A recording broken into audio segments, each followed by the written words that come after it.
Nous sommes le mercredi 5 mars 1997. Les journalistes sont venus en masse sur le trottoir de l'avenue de la Couronne en face de ce lieu. On retrouvera ce soir-là le corps de la petite Loubna Benaïssa. Loubna avait disparu presque 5 ans auparavant, le 5 août 1992, mais l'enquête avait été totalement bâclée ici à Bruxelles. C'est le parquet de Neuchâteau qui rouvrira le dossier dans le sillage de l'affaire Dutroux.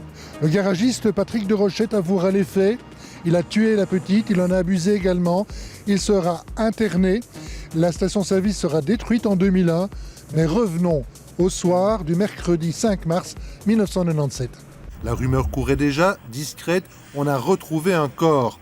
2 heures plus tard, le porte-parole de la gendarmerie confirme. À la vue, ce sont des débris, mais... Quelle raison détruit Attendez que je réfléchisse. Aux environs de 19h. Un nom était bien sûr sur toutes les lèvres, mais personne n'osait vraiment le prononcer. Un peu plus tard, le bourgmestre d'Ixelles arrivait sur les lieux et livrait un premier témoignage. L'autopsie, elle est débutée sous peu. Ça ne se fait pas dans un endroit pareil, c'est impensable. Il y a un tel capharnaüm qui règne dans cet endroit. Il y a une telle pagaille que c'est impensable à faire. Dans quel état se trouve le corps?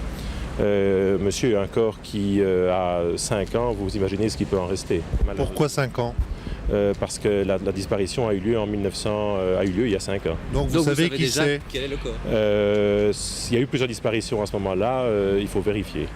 Un peu plus tard, la gendarmerie faisait un appel solennel, lourd de sens. La famille Benaïssa a demandé qu'on lui donne un peu de paix pendant les 48 heures, donc les 2 jours qui viennent.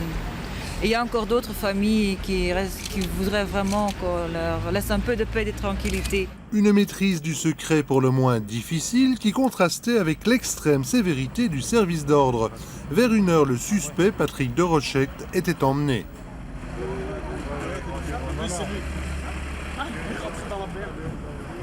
Le corps n'est plus là, donc le coupable est parti aussi. Donc Le coupable ou le suspect? Le coupable, il l'a reconnu.